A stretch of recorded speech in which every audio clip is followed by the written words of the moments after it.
ಸ್ನೇಹಿತರೆ ಎಲ್ಲರಿಗೂ ನಮಸ್ಕಾರ. ಮುರಳಿ ಜೊತೆಗೆ ಸ್ವಾಗತ. ನೋಡಿ, ಇವತ್ತು ಅತಿಥಿ ಗ್ರ್ಯಾಂಡಲ್ಲಿ ಮಾಡುವಂಥ ಒಂದು ಮಸಾಲೆ ದೋಸೆ ಮೇಲ್ಗಡೆ ಹಾಕುವಂಥ ಚಟ್ನಿ. ಇದು ಕೆಂಪು ಚಟ್ನಿ. ಇದಂತೂ ತುಂಬಾ ಡಿಫ್ರೆಂಟ್ ಆಗಿರುತ್ತೆ, ತುಂಬ ಸಖತ್ತಾಗಿರುತ್ತೆ. ಇದು ಮಸಾಲೆ ದೋಸೆ ಮೇಲ್ಗಡೆ ಇದನ್ನು ಹಾಕಿದ್ರೇ ಇದು ಚೆನ್ನಾಗಿರೋವಂಥದ್ದು. ನೀವು ನೋಡೋಣ ಇದು ಯಾವ ರೀತಿ ಮಾಡ್ತಾರೆ ಅಂತ ಬಿಟ್ಟು ತೋರಿಸ್ಕೊಡ್ತೀನಿ. ನೋಡಿ, ಇವಾಗ ಮಸಾಲೆ ದೋಸೆ ಕೆಂಪು ಚಟ್ನಿ ಮಾಡೋದಕ್ಕೆ ನೋಡಿ ಹಾಫ್ ಕೆ ಜಿ ಬ್ಯಾಡಗೆ ಮೆಣಸಿನ್ಕಾಯಿ ಹಾಫ್ ಕೆ ಜಿ ಹಾಕ್ಕೊತಾ ಇದ್ದಾರೆ. ನೋಡಿ, ಇದು ಹಾಫ್ ಕೆ ಜಿ ಬ್ಯಾಡಗೆ ಮೆಣಸಿನ್ಕಾಯಿ ಹಾಕ್ಕೊಂಡಿದ್ದಾರೆ. ಈಗ ನೋಡಿ ಗುಂಟೂರು ಮೆಣಸಿನ್ಕಾಯಿ ಹಾಕ್ಕೊತಾ ಇದ್ದಾರೆ ಹಾಫ್ ಕೆ ಜಿ.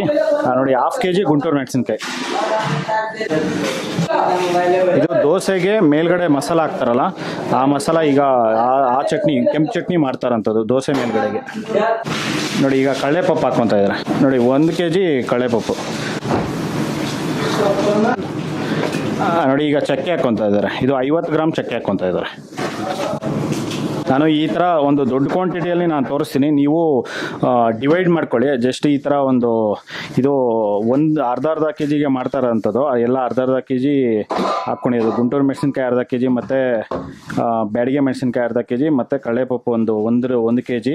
ಇದನ್ನು ನೀವು ನಿಮ್ಮ ಮನೇಲಿ ಮಾಡುವಾಗ ಇದನ್ನು ಸ್ವಲ್ಪ ಡಿವೈಡ್ ಮಾಡಿಕೊಂಡ್ರೆ ನಿಮ್ಮ ಮನೇಲೆ ಎಷ್ಟು ಜನಕ್ಕೆ ಬೇಕೋ ಅಷ್ಟು ಥರ ಮಾಡ್ಕೋಬೋದು. ಜಸ್ಟ್ ಸ್ವಲ್ಪ ಹಾಕ್ಕೊಂಡ್ರೆ ಸಾಕಾಗುತ್ತೆ.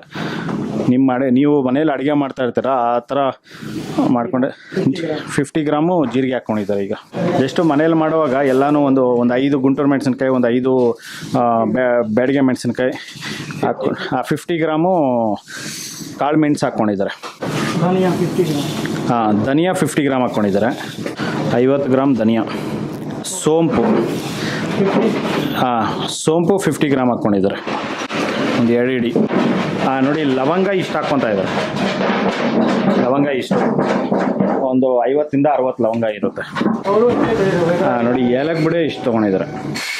ಅಷ್ಟಕ್ಕೆ ಸೇರಿ ಇಷ್ಟು ಜಸ್ಟ್ ಒಂದು 25 ರಿಂದ 30 ಏಲಕ್ಕಿ ಬಿಡಿ. ಸ್ನೇಹಿತರೆ ನೋಡಿ, ಇದರಲ್ಲಿ ಹಾಫ್ ಕೆ ಜಿ ಗಾರ್ಲಿಕ್ಕು, ಶುಂಠಿ ಇದನ್ನ ಓಕೆ. ನೋಡಿ, ಶುಂಠಿ ಸ್ವಲ್ಪ ಒಂದು 2 ರಿಂದ 3 ಇಂಚು ಶುಂಠಿ ಹಾಕ್ಕೊಂತಾರಂತೆ. ಮತ್ತು ಅರ್ಧ ಕೆ ಜಿ ಗಾರ್ಲಿಕ್ಕು, ಅರ್ಧ ಕೆ ಜಿ ಬೆಳ್ಳುಳ್ಳಿ ಹಾಕ್ಕೊಂಡು. ಸ್ನೇಹಿತರೆ ನೋಡಿದ್ರಲ್ಲ, ಇದು ಮಸಾಲೆ ದೋಸೆ ಚಟ್ನಿಗೆ ಇದು ಇಷ್ಟೊಂದು ಇಂಗ್ರೀಡಿಯೆಂಟ್ಸ್ ಹಾಕೋಣ ಅಂಥದ್ದು. ಇದರಲ್ಲಿ ನೀವು ಗಾರ್ಲಿಕ್ಕು ಮತ್ತು ಜಿಂಜರು, ಇದು ಶುಂಠಿ ಮತ್ತು ಬೆಳ್ಳುಳ್ಳಿ ಇವೆರಡೂ ಮರಿದಿರ ಹಾಕ್ಕೋಬೇಕಾಗುತ್ತೆ. ಬೆಳ್ಳುಳ್ಳಿ ಅರ್ಧ ಕೆ ಜಿ ಮತ್ತು ಶುಂಠಿ ಎಲ್ಲ 2 ರಿಂದ 3 ಇಂಚು ಶುಂಠಿ ಹಾಕ್ಕೊಬೇಕಾಗುತ್ತೆ. ಇಷ್ಟೊಂದು ಹಾಕ್ಕೊಂಡು ಇದರಲ್ಲಿ ಲಾಸ್ಟಲ್ಲಿ ರುಬ್ಬುವಾಗ ತೆಂಗಿನಕಾಯಿ ಹಾಕ್ಕೊಬೇಕಾಗುತ್ತೆ. ತೆಂಗಿನಕಾಯಿ 2 ತೆಂಗಿನಕಾಯಿ ಹಾಕ್ಕೊಬೇಕಾಗುತ್ತೆ.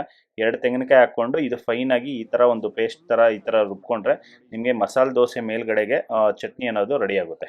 ನೋಡಿದ್ರಲ್ಲ, ಈ ವಿಡಿಯೋ ನಿಮಗೆಲ್ಲ ಇಷ್ಟ ಆಗಿದೆ ಅನ್ಕೊತೀನಿ. ಇಷ್ಟ ಆಗಿದೆ ದಯವಿಟ್ಟು ಲೈಕ್ ಮಾಡಿ, ಶೇರ್ ಮಾಡಿ, ಸಬ್ಸ್ಕ್ರೈಬ್ ಮಾಡಿ. ಮುಂದಿನ ವಿಡಿಯೋದಲ್ಲಿ ಸಿಗ್ತೀನಿ. Thank you. ಬಾಯ್.